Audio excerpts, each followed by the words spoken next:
All right. Welcome, listeners and beautiful souls, to the Faith Fitness Joy podcast. I am your host, Rochelle Renee.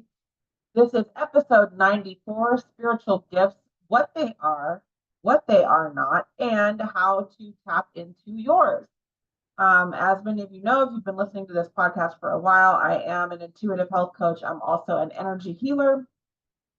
And as you know, I'm a podcaster and a blogger as well. And so Um, welcome to today's episode. It is another wonderful Wednesday episode, and that means we talk all things spirituality, faith, connecting with God, connecting with your inner self, your soul, your higher self, and just the overall evolution and process of spiritual growth and that whole aspect of our beings. So today, as I mentioned, we're talking about spiritual gifts, and we're going to get into some of the myths about spiritual gifts. We're going to get into truths of spiritual gifts, and I'm going to walk through what some of the more, I don't know, terms, if you will, maybe more commonly known types of gifts are when we think of the more psychic abilities or those types of things. There are a lot of other spiritual gifts. The Bible talks about spiritual gifts as well, and it also names a number of spiritual gifts. And so it's more than I'm going to get into today, and I'm actually honing in specifically on what I refer to as the clairs, because that is what God has led me to talk about today. I started receiving this guidance a few days ago, and I think it has to do a lot with the time that we're in right now, and that a lot of people, so this may resonate with many of you because I understand this is one of the reasons he wants me to talk about this today. Many of you may be feeling pulled to your spiritual gifts. Many of you may be experiencing things that you may not understand because perhaps um, you haven't tuned into your spiritual gifts. Maybe you don't really think of yourself as having them. Or maybe you're just feeling drawn to it and you aren't really sure why. There's a reason for that. You are actually being guided to this. And that has a lot to do with this sort of time that we're in. We're in a time right now where a lot of people are starting to wake up to some of these things, and they're starting to have these experiences and these feelings. And it's not an accident. It's just part of where we are as a world really right now. But I'm not going to get into all of that today. It's just far too much to get into for this episode. And it's not really what God wanted me to focus on. So um, that being said, we're going to talk about the sort of the myths behind that a lot of us might have, myself included, until maybe about a year and a half ago, around spiritual gifts. We're going to talk about truths of spiritual gifts. We're going to talk about what they are, what they're not. I'm also going to go over the various clairs, if you will, and touch a little bit on some other types of gifts that there are, and a little bit about what the Bible says about those things. And also, kind of the biggest piece too is to just help with some tips that you can use to start to tap into your own gifts, and start to heighten those a little bit, and deepen your connection with your soul as well as God. Okay, so with that, I just want to back up a little bit and share a little bit about kind of how I came to this, to give you some context. And also, again, this is going to resonate for many of you who may be starting to have these experiences or feeling this nudge or this pull toward maybe this aspect of your being and your gifts that you may be starting to experience. So I was raised Catholic. And it's a I guess it's a type of Christianity, but it's very specific in itself. Those of you who are also Catholic will, you already know all about it, and others may not be as familiar with it. And so it's basically you have different sacraments that you receive, and there's priests, and you confess your sins to priests. And so there's some ways that it's different from what I've come to understand of Christianity, because I stepped into that later. And then I had a period of time, geez, it was probably close to 20 years or so, where I was actually pivoted away from Catholicism, and I was very into Wicca or witchcraft at that time. And I studied that very deeply. I was, very, I guess, kind of devout with that. And then later, later on in my experience with that, I started to have some experiences with that led me away from it. God led me away from it, and led me back into Christianity. And so I had a period of time where I was in a very dark place. I actually was, okay, I did not think I was talking about this today, but apparently God wants me to share this. So I was at a point in my life, I was maybe in my mid-20s. And as I've mentioned before in the episode in my podcast, I've battled with depression off and on over the course of my life, and anxiety, and I was in a dark place, and I wanted to end my life. And I just remember just being in so much pain at this point in my life, emotional pain, and just the depression. I was very deep in it at this time. And so I remember crying out to God, and I just, cried out to him, and told him that where I was at, and that I just was done. And the only thing keeping me was I was afraid of how it would affect my family. And he showed up right then and there in that moment. The room actually got brighter. It was in the middle of the night, and it was dark. I was trying to go to sleep, so I had all the lights off, and the room actually got brighter. And I just had this experience with God's presence, and I knew he was there, and he was speaking to me. And he basically poured his love out to me in that moment. And it was just, he didn't talk to me. I didn't have any of those types of experiences at that time. But he basically led me back to him. And so then I, followed that, and I was starting to study the Bible at that time. I don't think I went back to church right away. But I started studying the Bible, and I just started to kind of like develop a relationship with God at that point in time. And then over the years, I kind of like fell off of that, and I went into more of like a non-denominational space, I guess you could say.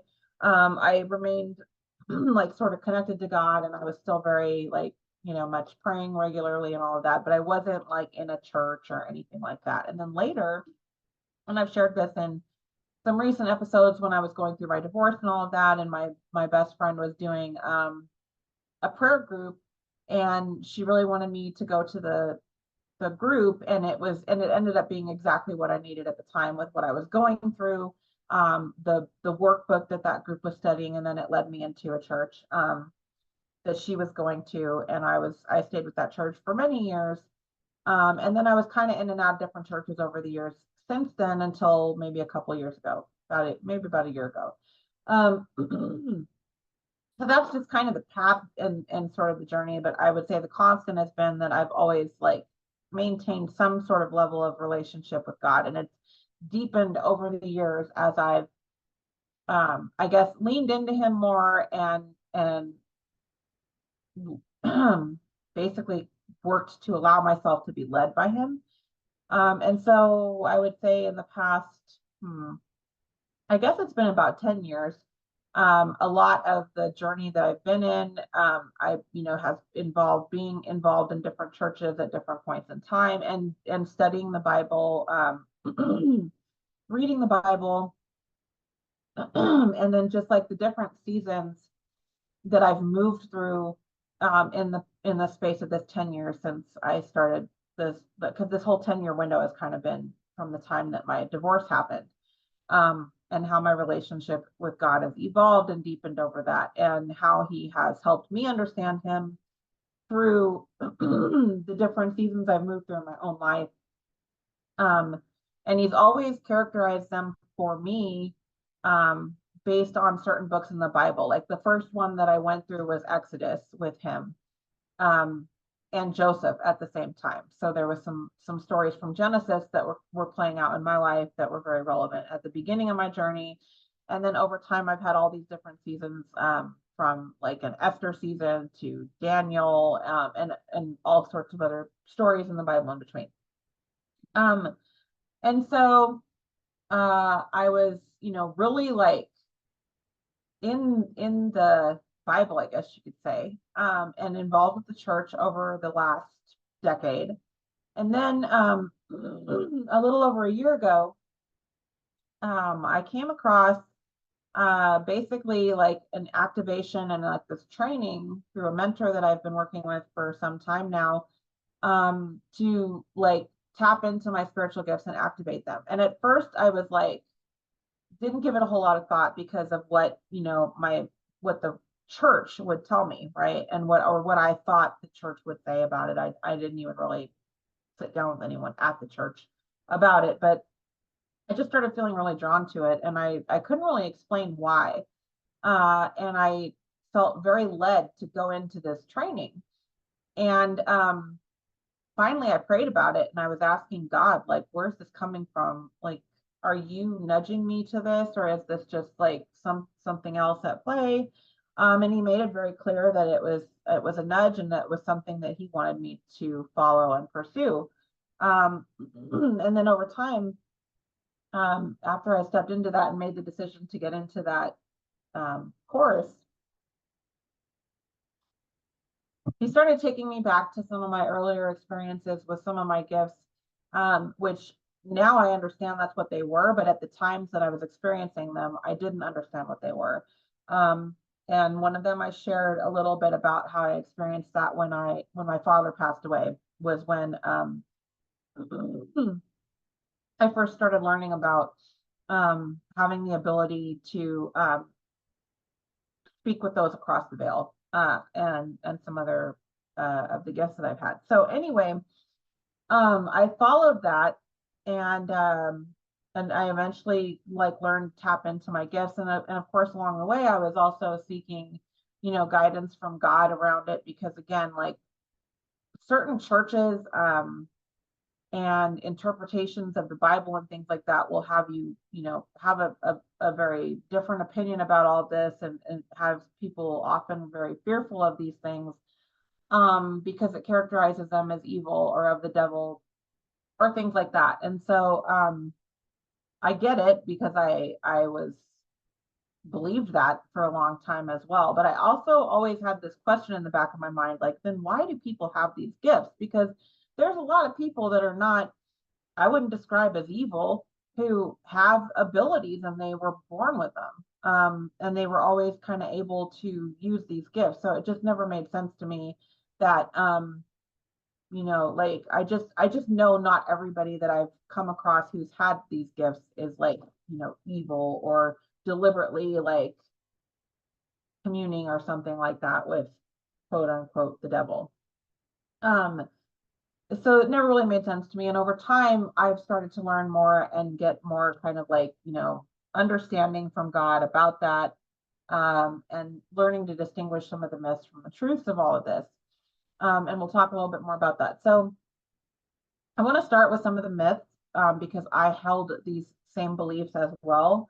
And one of them is that, these spiritual gifts, any sort of spiritual gift, like in the vein of the ability to see the future, or the ability to see in your mind's eye, the ability to hear spirits, if you will, or people who have passed over, and then a number of these other gifts, they're often thought of as evil, they're of the devil, or it's witchcraft or sorcery or something like that, and how the Bible says that those things are, bad.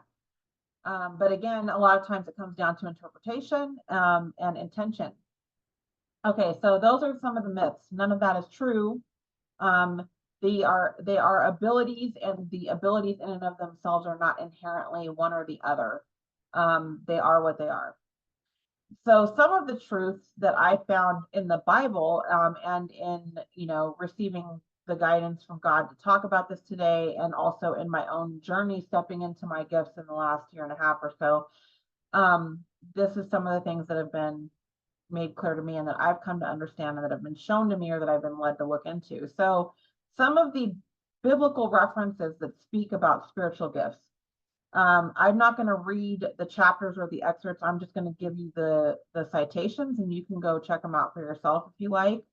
I do feel like, as a side note, that's one of the issues, is that a lot of times we leave the interpretation up to other people, or the church. And I'm not saying that they all have like a bad intention or anything like that. Like, I believe a lot of people are just doing their best and what they think is right. However, I also think this is why God is so emphatic in the Bible about reading the word yourself and having a relationship with him and using discernment. Because it's not, we all have the ability to read the Bible and have a relationship with God, and that's ultimately what he wants us to do. As opposed to completely relying on others for that knowledge or their interpretation as your source of knowledge. So some of the biblical references where it talks about spiritual gifts and that we have them, and in some cases, some of these even specify the gifts in these parts of the Bible. So one of them is Mark chapter 16, verses 17 to 18. Another one is 1 Corinthians chapter 12, verses 3 to 11. Ephesians chapter 1, 19 to 21. And then John 14, chapter 14, verse 12. And this one in particular, God always takes me back to this one in recent months in particular. And I think part of that is, as my own like spiritual gifts and my own evolution has continued, and I've deepened my own walk in faith and my connection to God, and also being of service with these gifts that I have. Jesus told us in John chapter 14, verse 12, that we can do the same works and even more than him. And it's speaking to the fact that we all have abilities that are given to us, and when we are, aligned with God, if you will, or when we are in regular relationship with him and allowing ourselves to be led and stay connected to God, we have these gifts. And it's not just that we have them, we can use them. We can do many of the same things that Yeshua did in his life when we have our faith, we have our connection, and we allow ourselves to be open to that. But faith is also a big element of this as well. But anyway, that's just a really profound part of the Bible to me when I think about this, and God always takes me back to that, because it's very true. And we there's that other verse that a lot of us are familiar with, like, if you can move a mountain if you have the faith of a mustard seed, or you only need this tiny amount of faith to do these amazing things. So yes, there's an element of the belief in it, but being close to God and connecting to God and walking by the Spirit and not by the flesh is a very important caveat to all of this. Okay. But that's some of the things that the Bible says about spiritual gifts. And so let's get into a little bit about, what are some of the gifts and some of the ways that you can start to, explore which gifts you have and how you can tap into your gifts. As I mentioned, there are many different gifts, and I'm not going to go in depth on all of them, but I am going to touch on some of the ones that tend to get lumped into this category of bad or evil or of the devil or whatever. Okay. And these are the things that we often hear referred to as our sixth sense, or ESP, which really means extrasensory perceptions. And actually, psychology has, my undergrad was in psychology, and I remember some of the courses we took talking about this. I think it was like in cognition and perception. And actually, so there's actually some scientific backing to a lot of this as well. Just a side note, but I wanted to touch on that. So these gifts I'm going to be talking about, that I'm going to be going into a little bit, that we often think of as like ESP or the sixth sense or whatever. And a lot of people even kind of think they're not real. And I used to be one of them, but it's so interesting to me because really where I'm at now and what I've come to understand is that they're nothing more than our existing senses that we experience in an extra way, if you will. And it's sort of like we experience them through our spirit. It's like, and I've talked about this before, and this is actually just coming into focus for me right now. that, you know, we are an energy body within a physical body. Our physical body is like the vehicle we are in to be in this world, in this 3D reality, but we are a soul that resides inside of that body. And so the soul has these perceptions and these senses as well. And it's like the connection between those two that we experience these other senses if we allow ourselves and if we tap into them. And most people, I'm going to go on a limb and venture to say that most people have experienced one of these at least at one point in their life and have probably dismissed it. Many of you have probably experienced one or more of these and have probably dismissed it, shrugged it off, because we're kind of taught to do that. We're sort of conditioned to believe that, you know, it's woo-woo or it's just a bunch of whatever. But it's really part of us, and these are gifts that have been given to us as God from God. And I think that there's a number of reasons that we've been given these gifts. One of them is so that we can communicate with him, and that we can, they are tools that he's given us to equip us with walking by the Spirit, because we are in the world. We are not to be of the world, meaning we're not supposed to be as obsessed as a lot of us have become with the things of the world. We're supposed to be more in tune with our spirit, our soul, because that is a piece of God. And so he's given us these gifts to do that with. But again, a lot of us are conditioned to either be afraid of them or to shy away from them completely and to just like disregard them and all of that. So a lot of us don't even realize that we have these abilities, or we just like sort of disregard them. So let me just look at what my notes here. Yeah, so most of the gifts I'm going to talk about today are essentially just extra versions of our existing senses. The other reason I think that we've been given these gifts is to be of service. And I think it goes back to John chapter 14, verse 12, where Jesus basically tells us that we have the ability to do all of these same works that he did and even greater works than him, because we've been given these gifts. So I just think that's really profound, and it makes sense, because if you think of the things that Yeshua did in his lifetime and the abilities that he had, these are the types of things that he was employing, and these are also what led him to be killed. So the first one I want to talk about is clairaudience. Okay, so clairaudience is the gift of hearing. So it's extrasensory hearing, if you will. So this is when you have a thought in your head and you hear that voice. That's your clairaudience, right? So it's hearing without the external vibration coming from something in the physical that you might be able to see or be aware of. Like, so you can hear music because, you know, it's a frequency coming out of whatever you're playing the music from. Clairaudience is similar. It's just coming from something you can't necessarily see or perceive in the physical world. This is also like when people say that God, you know, spoke to them, or what, this is how they hear that. So that's what clairaudience is. Clairvoyance is your gift to see in your mind's eye. And actually there are many references in the Bible to our third eye, which is right here. When it talks about the one eye, it's referring to your third eye. So there's actually a lot of references there. And it's an incredible gift when you think about it, because God gave us this ability to visualize in our mind. He gave us the ability to see things in our mind's eyes. And then there's different iterations of this. So some people can use this for precognition or retrocognition, meaning there are people that can see the past, which is retrocognition, and there's people that can see the future, which is precognition. So that's one of the ways we can use the mind's eye, or that we can be gifted with extra sight, if you will.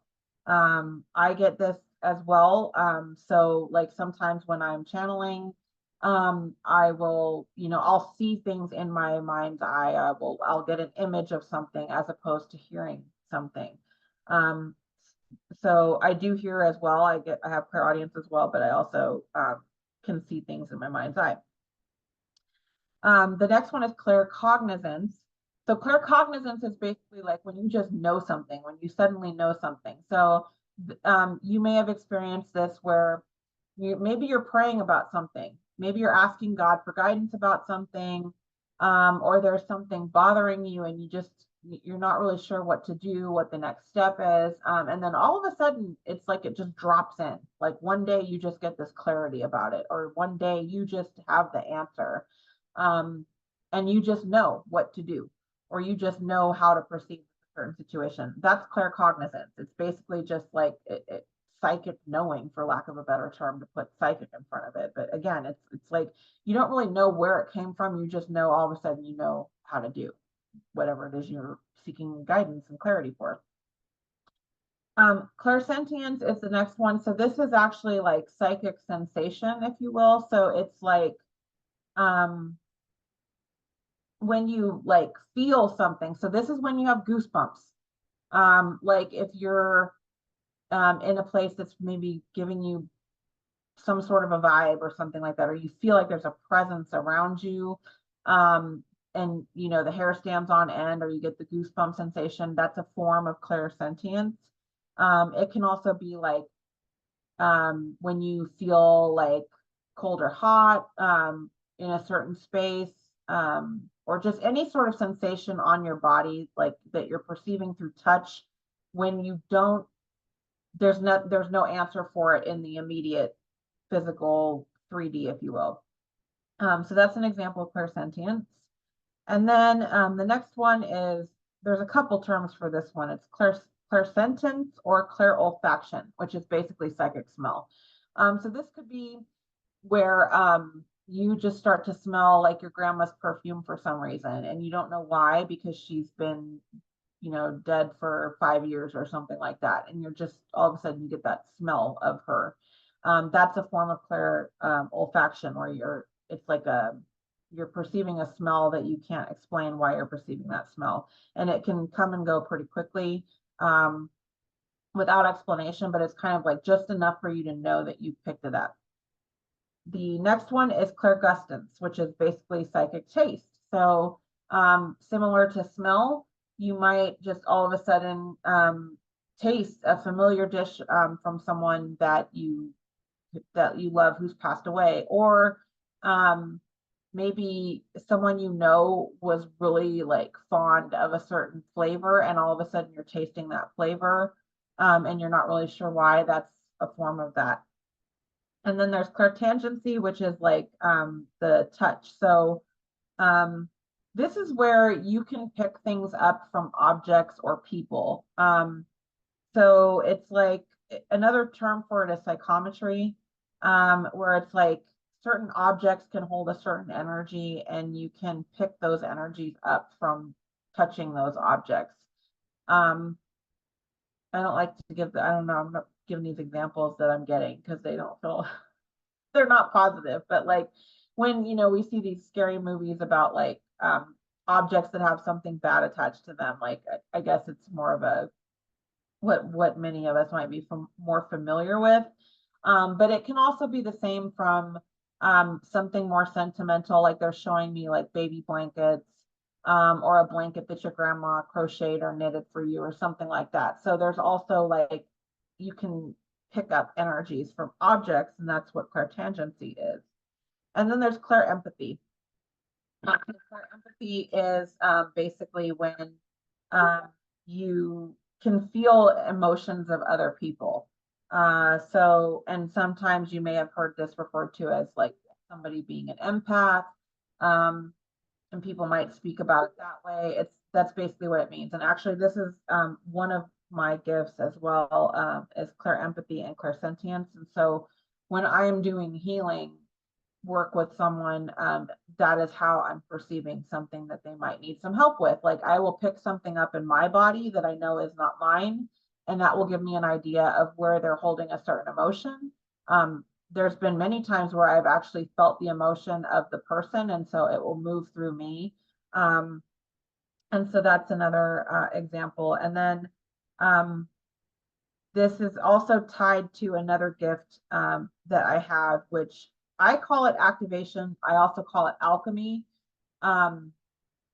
There's other terms for it, like one of the terms that you might come across is emotional freedom technique. So this is basically putting positive energy into someone or replacing energy. So the way I think of it is when I'm picking up something in a person that I'm working with for healing, if I'm picking up a heavier emotion, an emotional block, if you will, or something that is maybe a deeply buried emotion from something that happened that they are wanting to release and needing some help releasing, I can move that energy for them. But you also want to make sure you replace the energy with something positive so that the void does not just get filled back with the same emotion.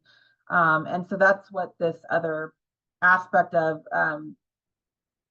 the spiritual gifts is. I call it activation, but like I said, it's also called emotional freedom technique, where it's like you're replacing the energy. Alchemy is another way to look at it. Like you're changing the energy, you're transmuting it, or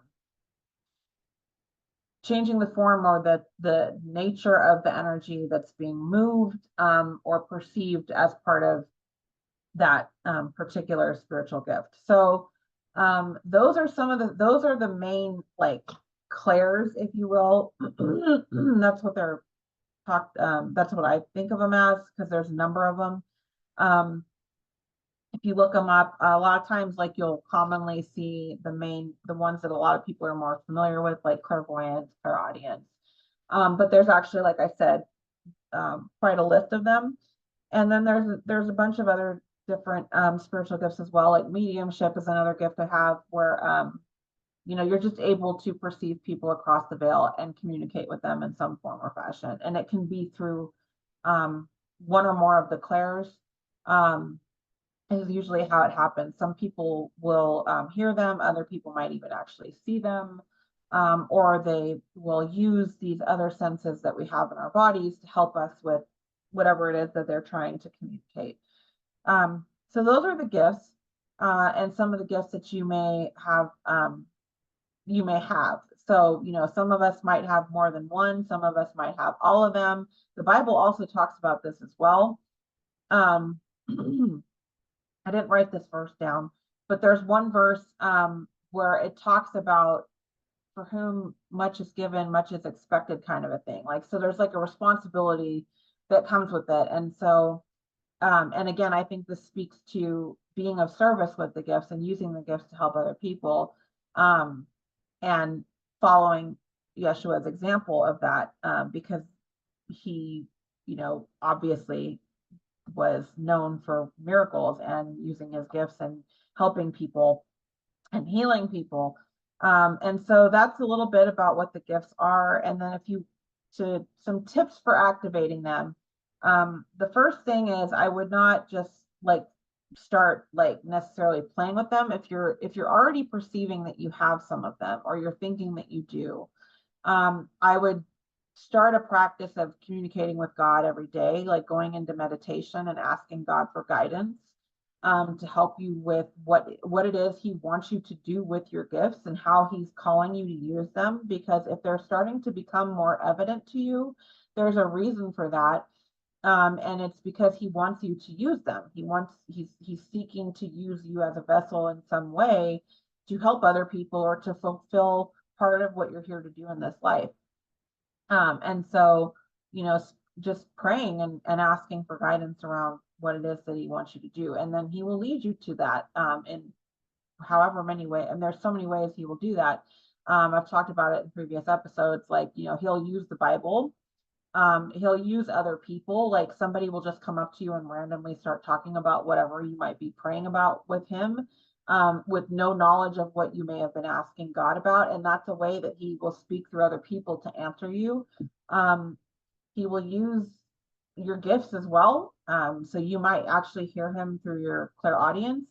You might get visions and get clarity through visions and all of these things that we've talked about here. So there's a number of ways that he will do that. But I would say the first and most important thing is to seek him first always and ask for guidance and ask for clarity about what it is you're experiencing and how he's calling you to use it.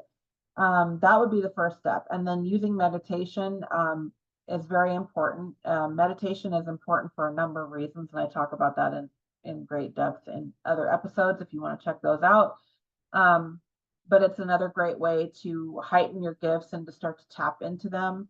And you can sort of test them out for yourself through meditation by being in a meditative state. So you can just spend a few minutes in a comfortable seated position with your feet on the ground and starting with taking some deep breaths in and just allowing yourself a minute to connect with God. The way I do this is I will always imagine like a white light coming down, and I've done some guided meditations and activations on this podcast if you want to check those out, and you can use those to help with this part of it. But anyway, just sitting and getting a meditation, and then you can sort of start to test it out. You can just ask a question, maybe something that you want guidance on, something you want an answer for with your eyes closed as you're in meditation. Do this in your mind. You can verbalize it if you want, if that helps you more. But I would start with asking the question in your mind's eye or in your mind, and then see what happens. Do you immediately hear an answer? Do you immediately see an image? Or does something just drop in that like gives you the knowing that you're seeking about whatever that is? So that's going to give you an idea of what some of your gifts might be. And trust whatever you receive. Because like I said earlier, a lot of times we dismiss it, we shrug it off, we think that it's nothing, and then that leads us to not trusting it or even like giving it any credence at all. So, start to trust what you receive. And if you want to take it a step further and really work your faith muscle, if you will, then I would say even starting to take action from some of what you receive, which can be very scary. I can tell you, I do this all the time now, and it gets easier, but it's always still kind of scary. But the more you do it, the better, I guess you could say, you get at it, the quicker you'll start to receive the guidance and the information, and the better you'll be able to trust it, because you'll just keep reinforcing that, you are being guided, you can trust the guidance. And this is all assuming you're connecting to God and strengthening your connection with God, because that is the most important part of this. And setting that intention when you sit down to start to see what gifts you might have, and basically praying and speaking to God and surrendering it to God. Surrender your gifts to God. I've done that. I just basically, okay, I thank you for these gifts that I have, and I'm turning them to you, and I'm asking you to let me know and guide me as to how to use them. And I'm open to be your vessel and your servant, Lord, with these gifts and how you want me to use them. And that's, the long and short of it. And he will start to guide you. And you will start to experience them more. And you'll start to learn how to navigate it. So that's a little bit about how you can start to kind of use your gifts, how you can start to tap into them. And again, I would start with God. Just start with your connection to God. And if you have been experiencing some of these, just ask him, why am I experiencing this? Is this from you? Is this what you want me to be leaning into? How do you want me to use this? And the rest will follow. So to those of you who may have been having some of these feelings and experiencing some of these things and haven't been sure why, just know that I am here to be an answer to some of those questions for some of you, since this is something that God wanted me to speak about today and go into a little bit, so you have an idea of what these gifts look like, and how you may be, what gifts you may have yourself, and some ways that you can start to connect with God and lean into them, and be guided and as to how he wants you to use them for your own path, whatever that is. So with that, I'm going to thank you all for tuning in today. Thank you for those of you who joined me live. If you did, I can't see you. So thank you. I often will check later and see that somebody was on here with me live and commenting, but I can't see it for whatever reason when I'm doing this live. So I'm going to wish you a wonderful rest of your Wednesday. I will see you all next week for the next episodes of Faith, Fitness, Joy. And thanks again for tuning in. I'll see you next time.